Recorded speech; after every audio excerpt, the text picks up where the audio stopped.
In this episode, we talk about how the country looks after the rich and our opinions on this.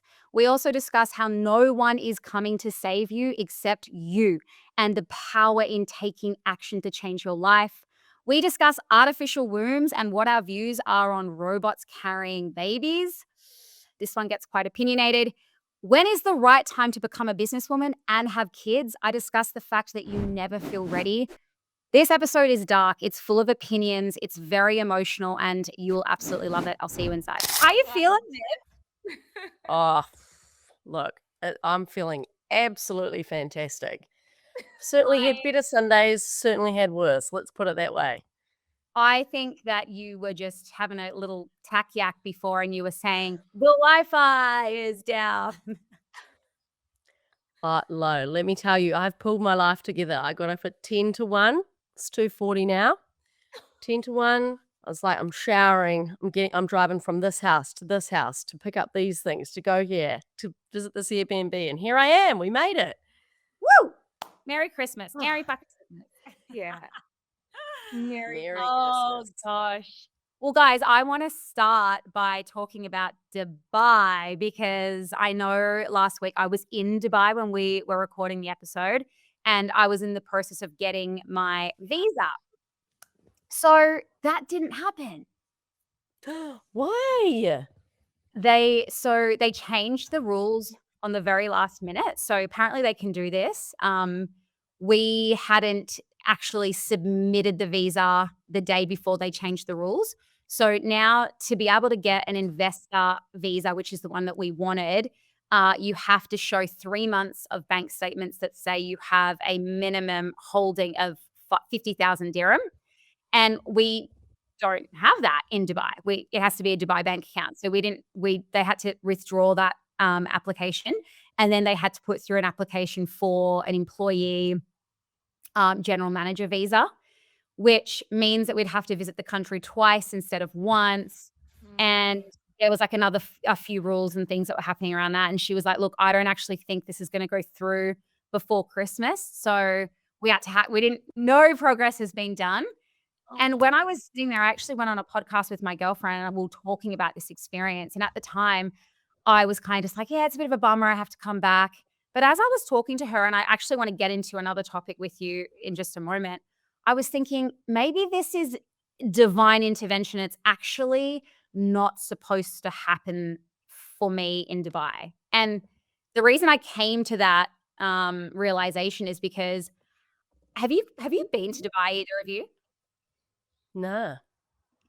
Okay, Yeah, so yeah, I have a bit of a nuanced take on Dubai, because everyone says when you're around a wealth environment, it elevates you, which I agree that the wealth that you see in Dubai, it's hard not to just feel inspired, though it can either elevate you or it can slowly pull you away from who you actually are. And for me, I really think it did the latter.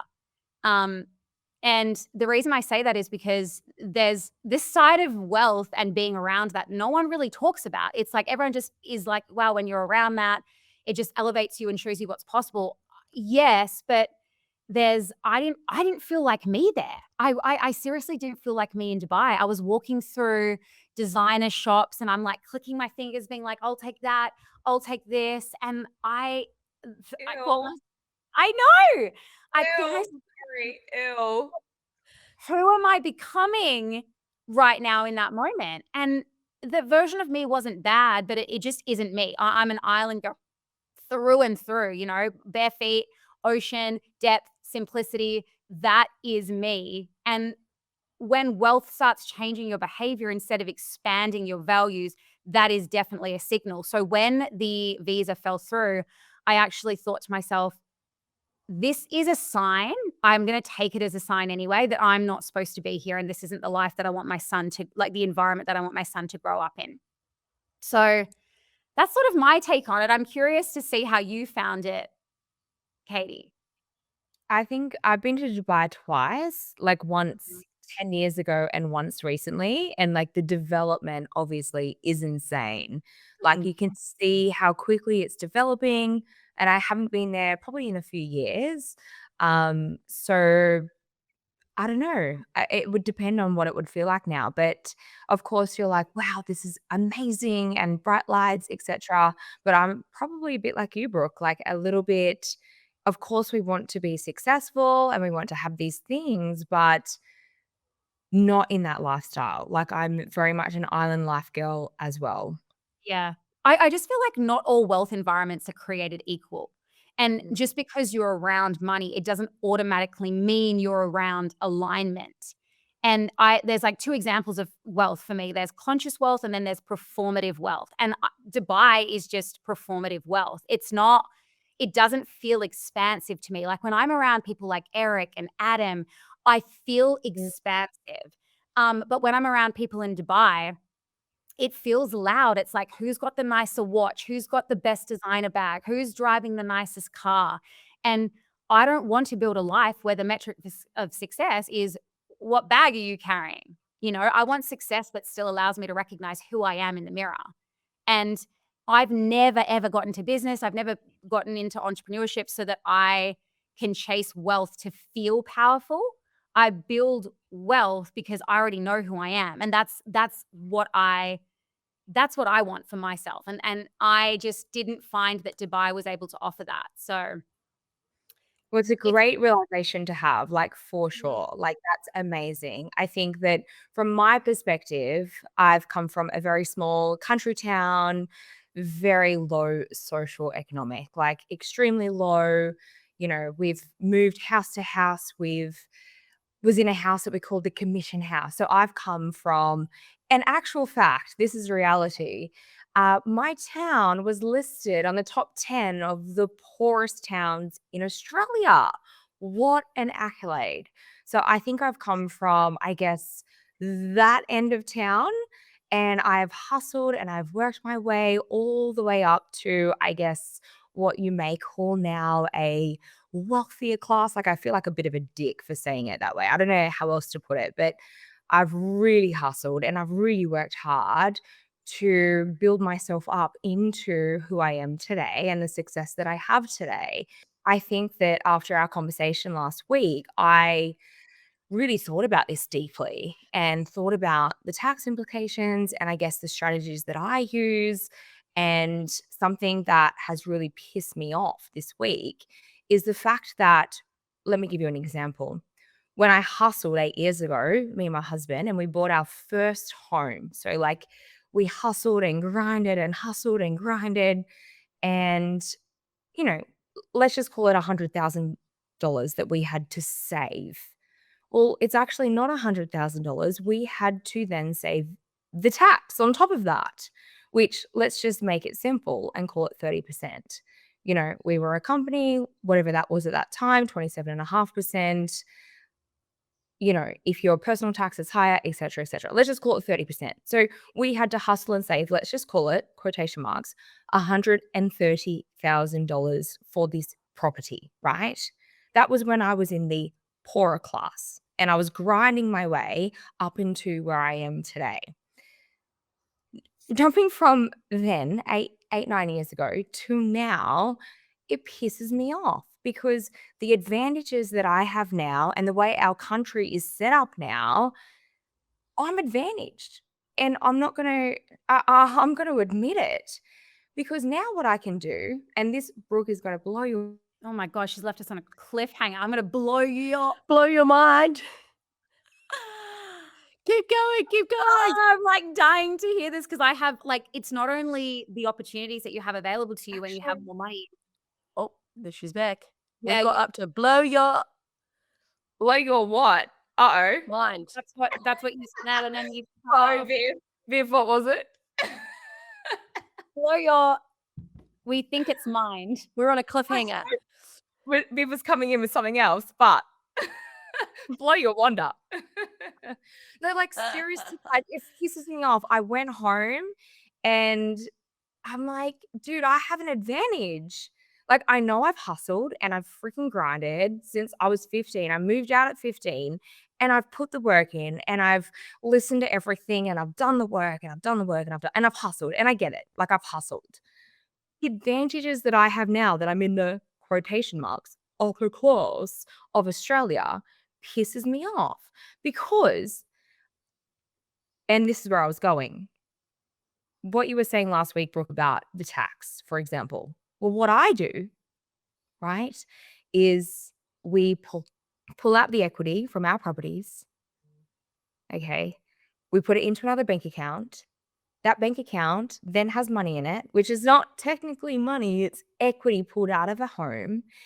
I need to preface, not financial advice, clearly legal because we pay a lot of money for consultants.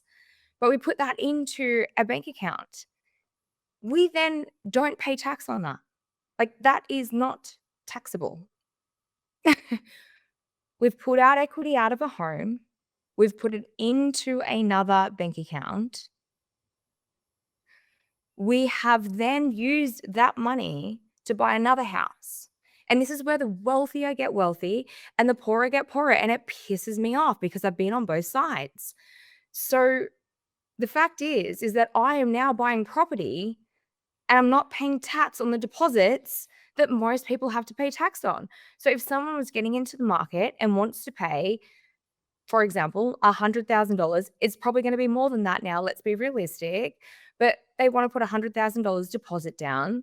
They have to pay $130,000. Well, now that I'm in this other class, I don't have to do that anymore. So I now pull out the equity, of course, if our serviceability allows.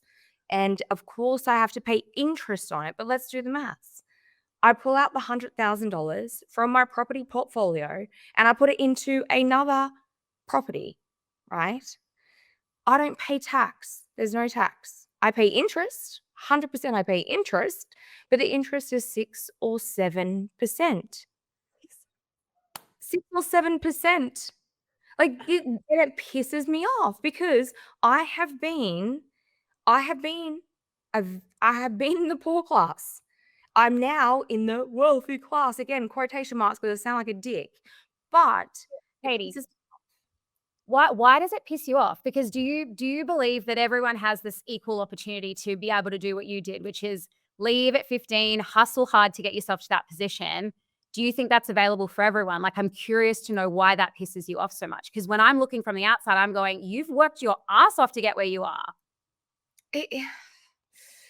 It's available to everyone, yes, and not everyone will do it. But our country could do more for people who are lower social economic. Like, we could do more. We could do more. And no, not everyone could do it. And like, looking back, 17 years of fucking hustle, I'm not sure if you told me this is what it would take, I would do it again. But we could absolutely do more. And it just pisses me off because we spoke about the tax implications last week. And the fact is that when I'm buying property now, I don't have to put in the extra 30% like people starting do. I'm taking out the equity as long.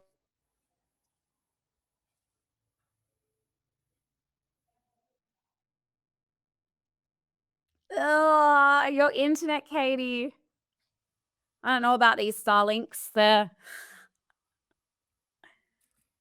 I'm so sorry. I don't know. Oh, it's still stuffing up. She's paused. I just want to add to what you're saying. I think it's like opportunity that you get when you're considered to be more wealthy that you have, but it's also the treatment. Like, for the first time when we flew to Dubai, we flew business class. This is the first time we've ever done that, which was so exciting. I had Oakland in his own business class seat and he's just like touching every button. And I was just letting him, I was like, do whatever the fuck you want. But the treatment, like, I couldn't get over it. I was like, wow, this is what it's like. Like, you just get treated like absolute royalty. And that's not even first. This is business. But it goes to show it's not just that you get more opportunity. It's also the treatment changes as well. Like, you walk into a designer store and you look like you could spend money there. It's all of a sudden like people are bringing you this, that, all the things. And it's like, that's what I mean about, like, when I was talking about the nuanced view that I have, is that sometimes when you're around wealth and you're in the right rooms, it does feel really expansive. And then there's other times where it does make you change. And the experience that I had in Dubai, I didn't like who I was becoming. And if that was me, then I was thinking, well, what is my son going to be like is he going to be one of those people that clicks his fingers to get a waiter's attention? Like, that is just not something that I can stand by and allow to happen. So it was just such an interesting, eye-opening. I couldn't wait to get back to Perth to just be humbled.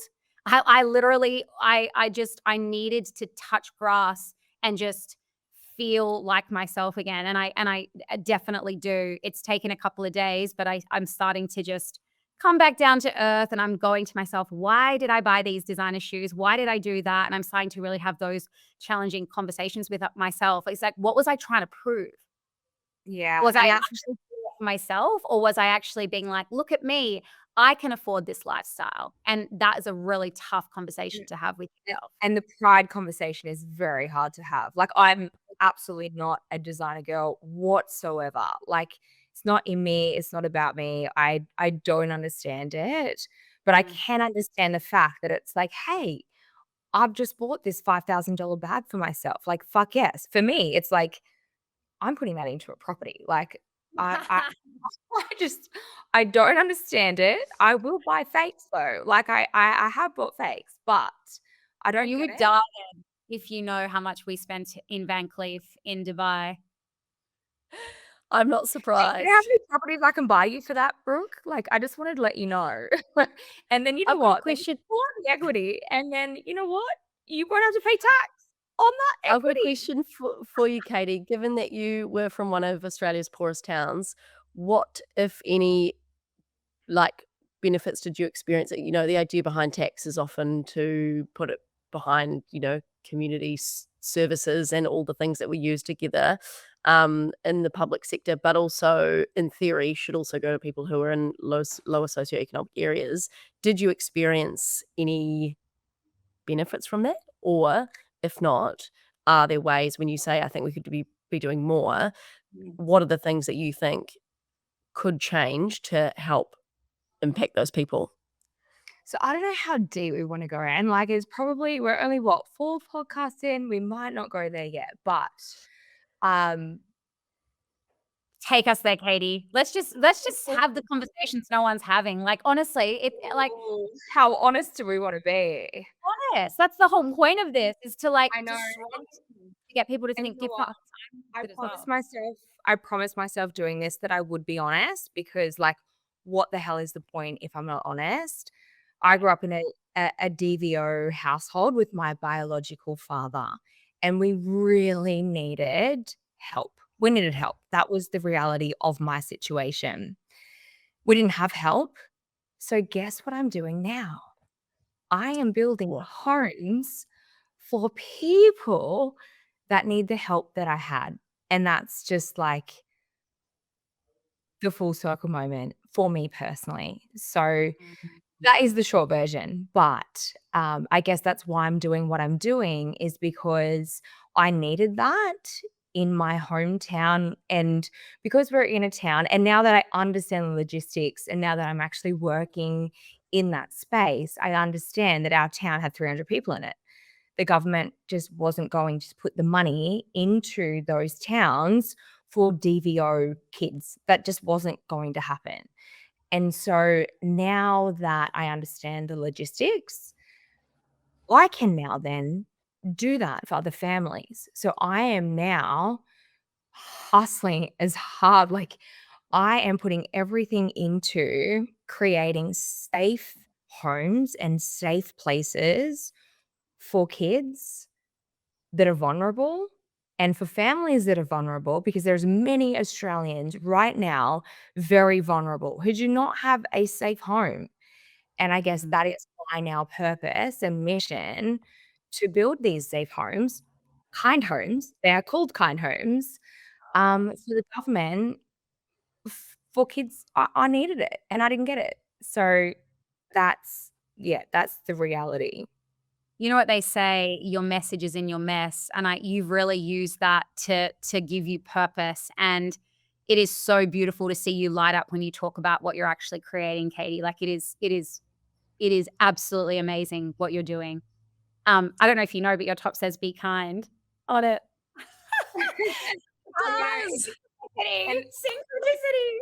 Yes, no, but that's kind of my message, and that's like funny. The last podcast that we did last week, and you said kind. And it's like, so like my whole preface now, our brand is Kind Homes, but like I wear this shirt constantly because fuck, the world is tough. Like the world Oh, is tough. yeah. And when you talk about those emails last week, I'm like, guys, like life is tough. Like, how hard is it to fucking be kind? Like, come on. And I love that, Katie, because I think as much as I think if you are unemployable and you're doing things for yourself, we the government is never going to get it right. And the biggest and best thing that we can do, I don't wait, if the election happens, it's really not going to change your life overnight. Don't wake up every day thinking like, oh, I hope something, Drastic. someone else can, you have to be it all comes down to what can you do, and you are ultimately in control. So the fact that you have had that life experience and then now you're doing something about it is going to be more than the government could ever do, given whatever number of taxpayer dollars they could have, So Mm. I think that's amazing. And the ripple effect that you're not even going to see, Katie, from you providing those safe homes is just like that to me is the epitome of a change maker. And that's what you are. I could cry. It's so beautiful. God, And it's sorry, so, it's not. let's have a crying session.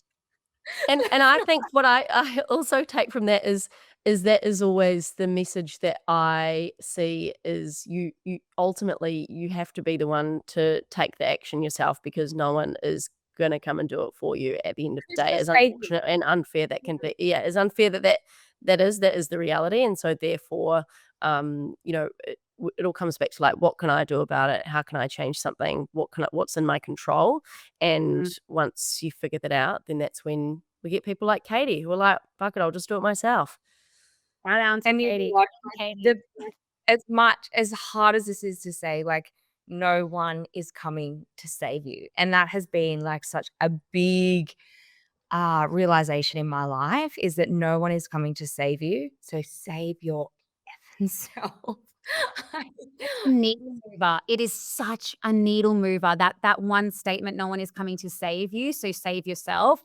It's just such an action taker thing to have as a motto, as a value, whatever it is. It just gets you up and moving, and that is going to create momentum and ultimately get you the result that you want. I think something unique that you have, Katie, is the perspective from both sides. I also grew up with nothing and I watched my dad build everything from scratch. No uni degree. He didn't have education like we have available to us. And I just watched Avatar on the weekend, and there was this beautiful moment, this beautiful reframe that I immediately took out my phone and I wrote it down.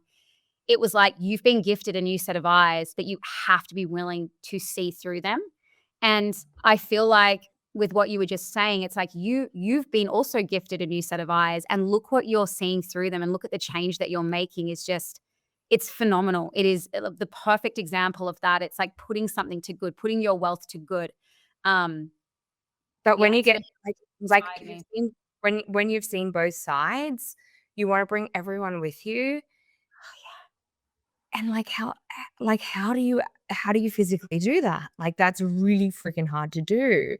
But you just like, but guys, if you just seen the other side, like I could teach you, I could help you, like let's just do this together. But like it, you can't bring many people with you, and that's devastating for me personally. Yeah, but that's But I what think what you can do, and what you can do, give away knowledge and information like this, because this is free. People can take it or leave it, and therefore, like you say, you can't do it for them, and you'll never be able to like take everyone with you. However, if you can give the knowledge out, then that's so scalable in terms of people can then choose to do what they want with it. It's the same reason I don't read the news, and every time I go on there, I'm like, oh, why am I even on here? Because it's just the energy is all about it's just blaming random things. It's like it's not even worth your brain space. The more you can focus on what you can control and what you can do, the better, because that's when you level up and are able to give back. That's literally what I meant about why does that make you so frustrated? Because what frustrates me more than anything is that there is so much information out there, so much free information. We have AI now as well that can help us with strategies and just moving the needle, and people will still not take it. So one of my own mottos that I use with myself is I have paved the way. Follow my footprints. I will take you up that mountain with me. I will even freaking hold your hand beside me and walk you up there, but I will never, ever, ever push you up that mountain because, as you say, Katie, no one is coming to save you. And it's like, as much as you care about everyone and wanting to bring everyone with you, there will just be some people that will never take that initial step. And that frustrates me more than anything because I'm like, you have the opportunity to do something. You have the opportunity to change your situation. You absolutely do. You're an adult. You can change your situation, but you have to be willing to change and get uncomfortable. But And if I knew what I knew now in that other class to what I knew back then, the differences, like it's taken me 17 years to get here, 17 years. But and I get that it's knowledge and I get that it's this and I get that it's that, but like our country is really looking after the wealthy. And like, that's the truth. I've been on both ends. Our country is looking after the wealthy. Like, it frustrates me massively. Because what are we individuals? What are we gonna do about it? What we can do, like what you said, Viv, which I freaking love, which is why I'm doing this exact podcast, is we can share information because I was like a sucker of information. I'm like, tell me something, I'm gonna try it. Tell me something, I'm gonna try it. Tell me something, I'm gonna try it. I'm going to try it. That's what I'm gonna do. So that's what we can do. And like, thank God that we have this platform that we are able to be like, hey, this is what I did, try this. This is what I did, try this. Because that wasn't around back then. But our country is setting up the wealthy, and that's the freaking truth. And I've been on both sides, and it just pisses. do you feel like I- it's more empowering though, like rather than abdicating responsibility to the government and kind of being like they can do better and they're looking after the wealthy? Do you feel like it's more empowering as an individual to kind of take ownership and be like, all right, cool, this is the situation. It's nothing that I can change. There's nothing that I can change about the way this country is set up. There's nothing. So rather than continue to place blame and fall into that victim mindset of why, it's like, what can you do? And I tell you what you can do. You can listen to this freaking podcast. You can go on AI and actually find some strategies to move you forward. It's you taking ownership rather than abdicating responsibility out. That like And, my heart is and racing because I get so infuriated because I'm like, if you just constantly sit in that blame game of like government this, country that, tax this, you're never going to take responsibility and ownership for your own life. and I get it. And like Eric said it on a recent podcast, like all these people are out drinking and they're out doing this and they're out doing that, et cetera, et cetera. And I get it. And I got out of it at 15. But like, if I was in that environment up until this age, like, would I then have the courage? Would I then have the capacity to get out of it? I'm not sure. Like, I ran at 15, like I was done.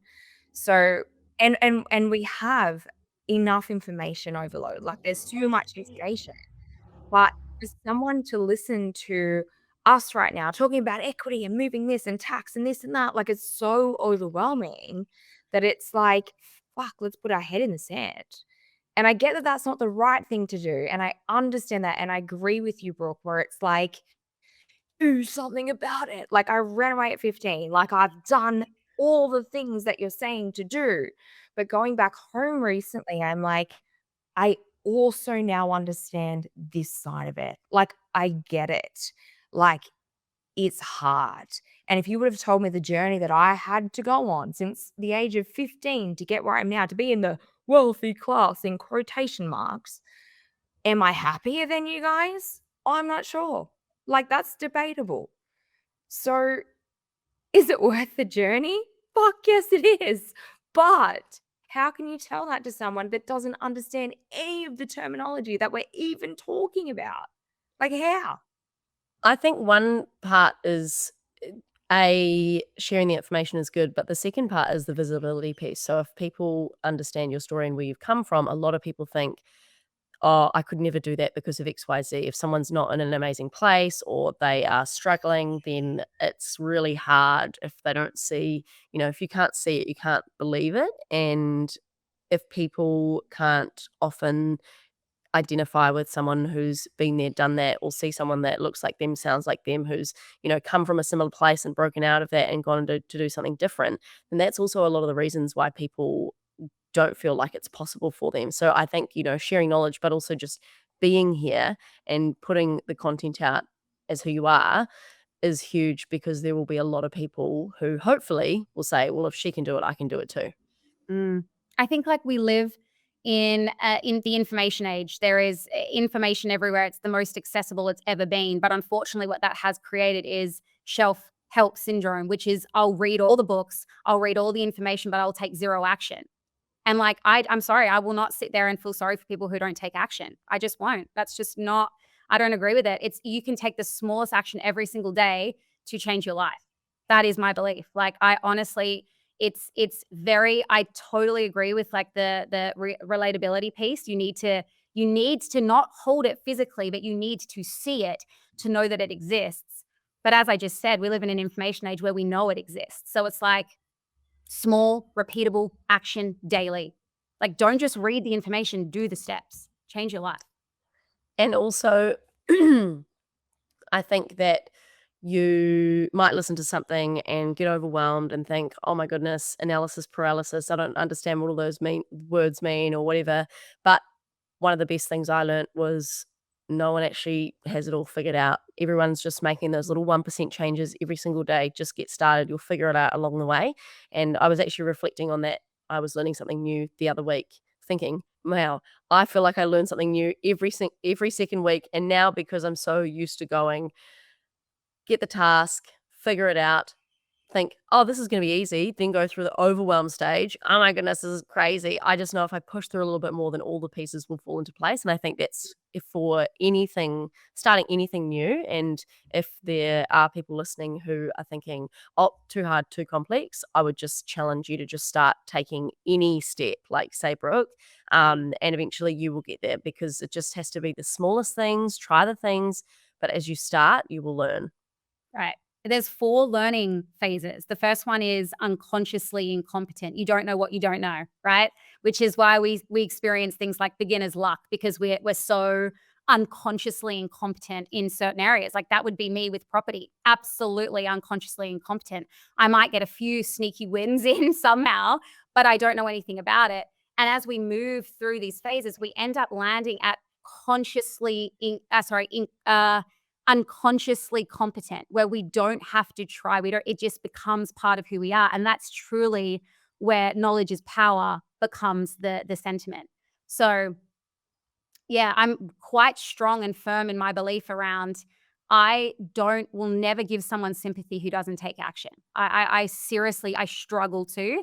I can give empathy because I've also walked that path. But when it comes to sympathy, I just can't. I mean, look at us 3. We've all taken action to change our life.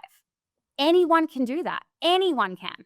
So yeah, that's just my belief around it. But our country is absolutely set up for the poorer to get poorer and the wealthier to get wealthier. And I've now been on both sides, and it's just like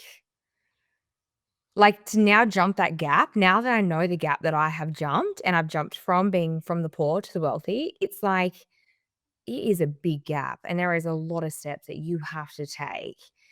And knowing what I know now, if you can get to the other side, like, amazing, but freak, it's gonna be a long and hard fucking journey. Really But long like and hard. you said, worth it, right? Worth it. It's gonna like embrace stuff hard. Like just know it's gonna be hard, to normalize that. It's gonna be hard. It's gonna suck. There's gonna be lots of setbacks. There's gonna be lots of failure. But at the end of the day, you're taking action. You're doing the things that are required to get onto that other side, so that you have more opportunity. You can do more things with your family. You can live a better life. Like I agree with you, Katie. I really do. I just see it in a different perspective, I guess. Like, I think everyone can change their life, and it's a choice at the end of the day.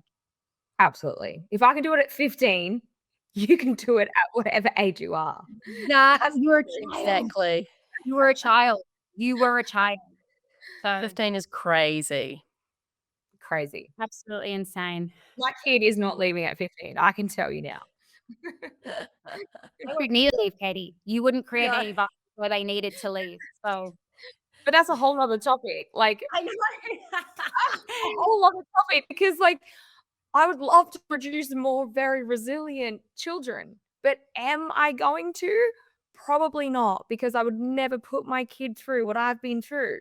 Although I want resilient kids. Like, I mean, Brooke, tell me, like with your beautiful boy, he's so beautiful. Like, I want a resilient kid, but how am I going to produce a resilient kid like I've been resilient? Like, there's no chance because my kid ain't going through what I've been through. I can tell you. Yeah. Well, resilience is just how quickly you get back to baseline, right? That's what I believe resilience to be. It's like everyone's going to have moments where they dip beneath baseline. They might have a tantrum or an outburst. I mean, we see this in adults as well. We see this in the government all the time, those little outbursts, outbursts. But the resilience is how quickly you get to baseline. So as long as I'm creating an environment that Oakland can be challenged and tested and environments that he can fail and make mistakes, like resilience is something that can be built over time. And so we often, like let's give just a basic example. Like if he doesn't win something, if he doesn't win a running race or he doesn't win, like I will never, like if me and him are running, I'm running, I'm bolting. I'm not going to just slow down so that he can feel that he's a winner. I'm like, no, I am faster than you. That's reality. And so he might have a little tanty and like throw up and kick his thing in the air. But then in 90 seconds, he's like, mommy is faster than me. And that makes me want to be even faster. So to me, like little moments like that, they're really teachable and they're easy things to do as a mom to not feed that culture of always expecting to get something or to win just because creates resilience. So yeah, that's just my take on that. But I don't know if that was helpful. Very helpful because I'm like struggling to understand because I'm like at the point now where I'm like, my kid's gonna get everything. Like, oh my God, I just can't wait to provide all the things that I never had. But I'm like, but I also want my kid to be resilient. Like, this is like a really hard road. I don't know. It is, Katie, because let me tell you one thing as well. I want to give him the life as well that I didn't have. So it's hard sometimes to say no to him if we're out at the shops and he's like, mommy, can I please have this? And I know I can afford to buy it for him, but it really pulls on my heartstrings. And I have to think what from this one decision, what is going to be the outcome here? He's going to just end up having more stuff, or he's going to learn how to accept no and that he doesn't get everything that he wants. Just because he can, it doesn't mean that he will or he should. So I battle that constantly with myself because I'm like, I want to give him that life too. And I want to just get everything that he wants and just give him that life. But I also know that what's that going to create? What human am I creating by just allowing that to happen? Absolutely. Now I'm gonna like just change the tune just a little bit. This could be interesting because we're all in different stages in our baby making life. Obviously, Brooke, you've got a baby, Viv, and me don't. So this could be interesting. So scientists say a robot with an artificial womb will deliver a human baby by next year. By next year. Wow. Yes. Wow. The WTF. So let me read this. Researchers are actively developing artificial womb systems that could allow embryos to grow outside the human body. So basically, they are now creating robots that we can put embryos into to produce a baby. Now, I've gone down the What a IVF. well No, but no. I'm going to debate you here, Brooke. I have a beautiful friend who cannot have children, who cannot have children. This will change their entire life, their entire perspective, their entire imagine, Brooke, if you could not have children. They cannot have children and they both know it. They both understand it. So they're looking at surrogacy and like this is love the path. But in Australia, the rules are effed, completely effed. So they're going to Colombia soon. Like they're doing all.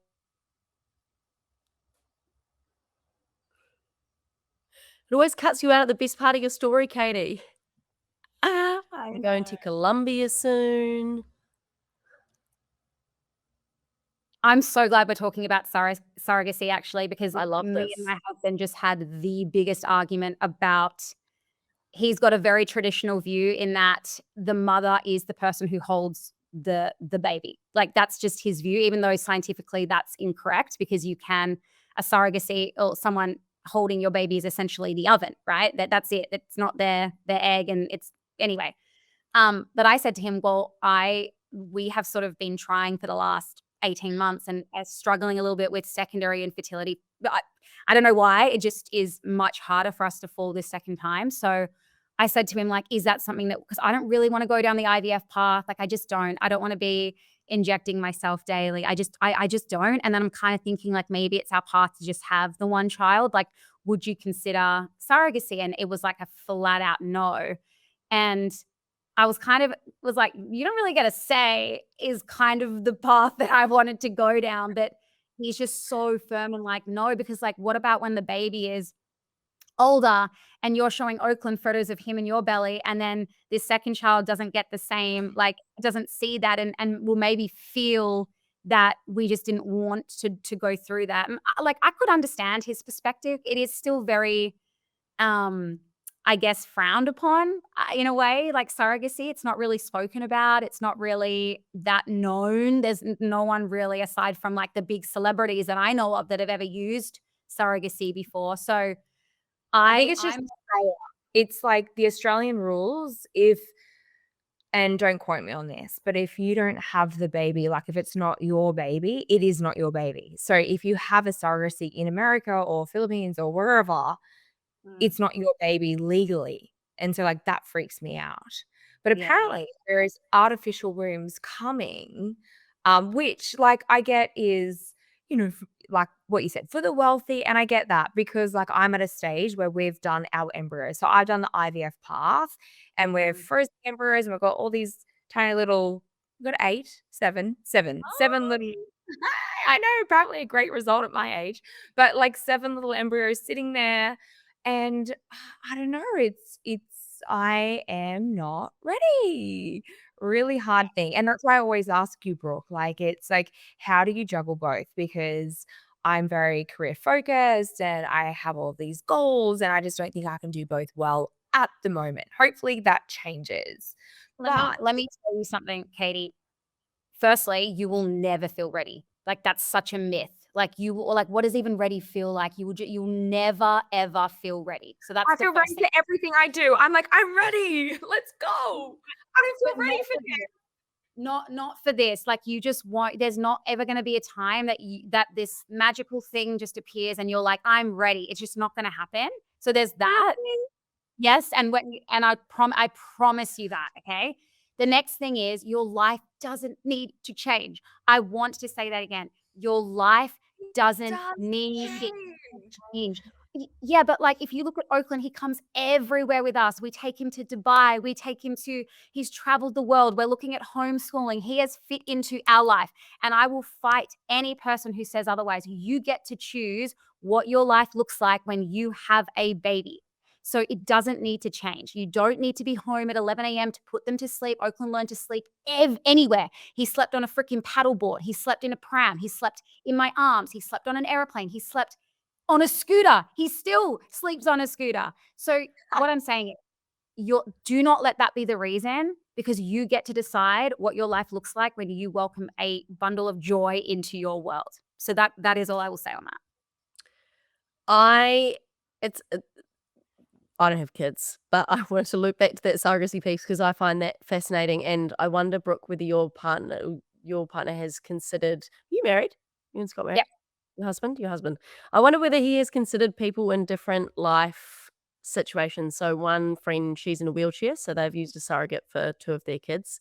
Another friends who are in a same-sex relationship, they had surrogacy, but it'd be the same in New Zealand as I assume Australia, Katie, where you essentially have to adopt, even if it's your eggs, sperm, whatever, given birth, and then you essentially still have to go through the adoption process. So one of the people in the same-sex couple was actually working to try and change legislation in New Zealand to try and make that change, because that is also like, it can be just freak people out at the end of the day, that, oh my goodness, what if something goes wrong, we don't get to adopt our baby. That's literally my genetics. So I think that the legislation hasn't caught up with, it's just old school. It hasn't caught up with how powerful surrogacy can be and like how amazing it can be for people. There's just that little formality there that just doesn't quite make sense. That's insane. I am shocked, like shocked to my core to hear that. Is that what you meant, Katie, by how strange it is in Australia? Device not connected for Katie. You know what's I don't know if I agree with the robot being able to do it. I just don't like meddling with something that is just so natural. A surrogate and a robot to me are completely different conversations. Like they're not the same.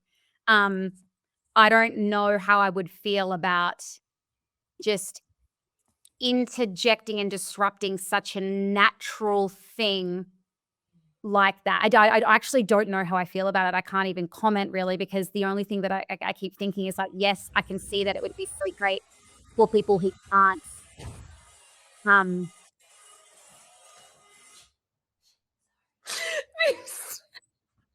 don't mean, even- we just had I just had Okay. Fran walk in watching Instagram stories. This is day one post-wedding, okay? We're post-wedding. People are everywhere. Oh my goodness. I think that I absolutely agree with you, Brooke. And it's like such a hard path, because if you don't feel ready, but there is a time clock, and all women feel the time clock and the pressures of the time clock. So like a few years ago, I'm like, you know what? I'm doing IVF. We're doing the embryos. We're getting our little babies. I need to know where they are, because I do want to be a mom, but I'm just so in my career, and I personally, and I understand that you do both. Right now, for me, I don't know how I'm gonna do both well. Like, I can do both, absolutely, but, like, because I've had a little bit of a, challenging childhood, let's just put it that way, I wanna be, like, an amazing mom, but I also wanna be an amazing business person and, like, an amazing wealthy person too, and it's freaking hard to think how I'm gonna juggle all of them. So, like, for me, it's like, let's just again, I'm structured. So so I don't think you're gonna be able to plan this one to a T, Katie. Yeah. And Katie, don't fall into the trap of comparing yourself like to what you see as being a good mom, because that really will just light your mum guilt on fire. I like to always tell myself that I am enough. I'm exactly what Oakland needs. I love him more than anything in this world, and he knows that I love him, and that's the best that I can do. And you know what? Like every day I'm learning how to be a better mom, and I'm juggling this crazy concept of running a business and being a mom, but like I'm doing the best that I can. I'm giving him everything that he needs to feel loved, and that's the best thing you can do as a mom for your child, is to make them feel loved. And also, Absolutely. everyone needs therapy. You know, you could have something, whether you're in Devio or your mum could turn around or your dad or say something in an off tone as a kid, then you could spin that and it haunt you for the rest of your life. You know, it actually everyone then needs to go and figure out their own stuff anyway. So in my view, you can just do as good as you can and then set them free, and they have to go to therapy anyway. So you'll be all right. And We're you know all what? screwed. We are all screwed, because you say things all the time that you just in the moment, we forget how to regulate our emotions as we get older. It's like when we're a 2-year-old, we have tantrums and we throw fits and we release our anger in a really regulated way, because then 90 seconds later we're totally fine. But as we get older, it becomes less socially acceptable to have a fit in the middle of a shopping center. So we don't do that anymore. So as an example, Oakland, like if he's doing something that's just grinding my gears, he's just grinding, I will have an outburst where I'm like, oh my God, you're being so annoying. And that one thing that I don't even mean could be the very thing that gives him trauma. And then he feels like he's too much. And that will affect the decisions that he makes. So it's like, you know what? You do your It's best. not in your control. You're not gonna Yeah. fit either way. But Yeah. look, it may have been my internet, because look, I'm on Starlink, so I don't know what is happening with Elon at the moment, because my internet should be amazing. But what was the response? Artificial wombs. What are we thinking? I actually think maybe even if it worked by next year, we'd be a very long way off it actually happening. But I kind of think like chicken in an incubator, you know? I'm like, kind of same. Isn't that like put it under the lights, Look, throw it Brooke in there? is our only mum in the group. Brooke, I can see your face just turning all sorts. I want to know your opinion. I actually would feel like I'm giving it a disservice right now to give an opinion because I don't know how I feel about it. I think giving birth is the most natural thing, and I just don't know about meddling with it. I just don't know. I don't know. Like, how would we know the long term effects on the baby? Like, how would we know that there's so much things that happen inside the body, like with the placenta, with like the nutrients that they get when they're coming out. Like, I honestly I don't know. I don't know how I feel about it. I mean, surrogacy and like artificial intelligence are completely different. One's still a human, one is not. So I Have more power over or more, like what is the human going to do with the surrogacy? Like you have to really trust that human. I don't know. I Look, don't know. I really just I'm sorry, there's so many things like, I don't agree with designer babies, for instance. Like, I don't agree that you will select the colors that you want in their eyes. Like, the height, like, everything you can select and create this designer baby. where's this Yeah. at? What are you talking about? What? Wait, am I Yeah, Are you in the Vibe baby shop right now? What is this? designer babies? You can Dubai I literally know about this. you can literally What? choose, like, through like, you can choose the eye color, you can choose Hold Design on. a Where? baby. Hey, we're Where? millionaires right now. That's not really how genetics works. What are you talking designer about? baby. She's been in Dubai too long. It is. It's an embryo whose genes have been selected or altered using techniques like CRISPR or PGD to ensure desirable traits. So, like, it's good for disease resistance. I know that it's been used for that, Oh yeah. but it can be used for even non-medical features like eye color, height, or intelligence. Now, Well, I is that legal? well, I don't. Where are they doing that? Where do you think they're doing that? Like, yes, it is. I don't think it's legal in Australia. Definitely not. Um, but this is like, I mean, go look at it. It's a thing. So artificial wombs, yes or no? I still haven't got my answer. No, I'm gonna Viv, say no. Viv's a yes. Viv's a yes. Come on, Viv. I Come on.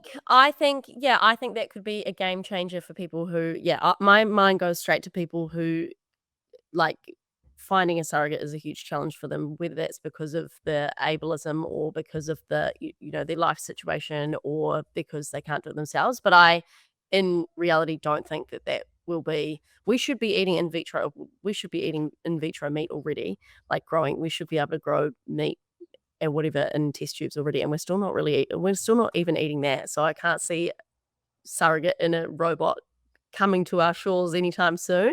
But I think if it like you say, Brooke, there's so many important things in the body when you're giving birth and how that affects the baby afterwards and so on, that it would be interesting to see if they were able to replicate all of that. I'm not sure. But if it could work, then I'd be like, wow, that'd be amazing for people. That'd be a game changer. My solution to this is to make adoption easier and more accessible for families who cannot have children. Because, like, to me, that's such a more pressing issue. The more I think about this artificial womb carrying a child, the more I'm against it. I honestly don't. I think it's the one thing that shouldn't be fucked with. I really don't think it should be fucked with. Who knows what babies will be created from that? Like, For a family that wants a child that cannot have a child, like imagine if you and your husband couldn't have a child. I would adopt. I want to adopt. I would adopt, and I would look at surrogacy. I don't think I would fuck with like nature like in that way. For me, that's gonna make the world angry. Nah. Let's see what happens. 12 months apparently. Like it just came up on my feed. I'm like, why am I getting shown this? Thank God it's not Bonnie Blue. Like, thank God. I think we are a long way off from having robot worms. We'll be eating test I don't want to be on this first. earth when that starts to be a thing. I really just I don't want to be. I just know. think Like, hopefully we're like long and dead by then. Like, let's be honest. I'm Yes. so. we're done. This podcast is dark. We've got paths today. We've gone on some So, paths. we've taught you nothing today, but I'm so sorry. We have. We've actually shared really valuable opinions. I think like today we haven't given tips, but we've shared some really I hope we've inspired people to take action. Like that's my biggest takeaway today is just listen to this and then go and do something with that information that you read. Actually take some steps to change your life because it's one decision away. It's one conversation away, it's one action away. So, yeah. Thanks for listening. No, look, the sign off last week was bad. I just listened and like, okay, I have to just put it out there. I apologize to the listeners. Episode 2, I was back in the country. I really struggled to find Wi-Fi. I struggled to find everything. This is my first podcast experience. I didn't know about microphones. I now have one. But there was birds. I take full ownership. That's fucked up. If I was to hear a podcast with birds chirping, honestly, I'd be like, you guys are shit. I am done. So I very much apologize to the listeners. I promise that won't happen again. It's a test, So right? how would you suggest you do the sign off? Because it's always just like, bye. Maybe we can all do it in 3, 2, 1. We can be like, Okay. all right, 3, 2, 1. Bye. Bye.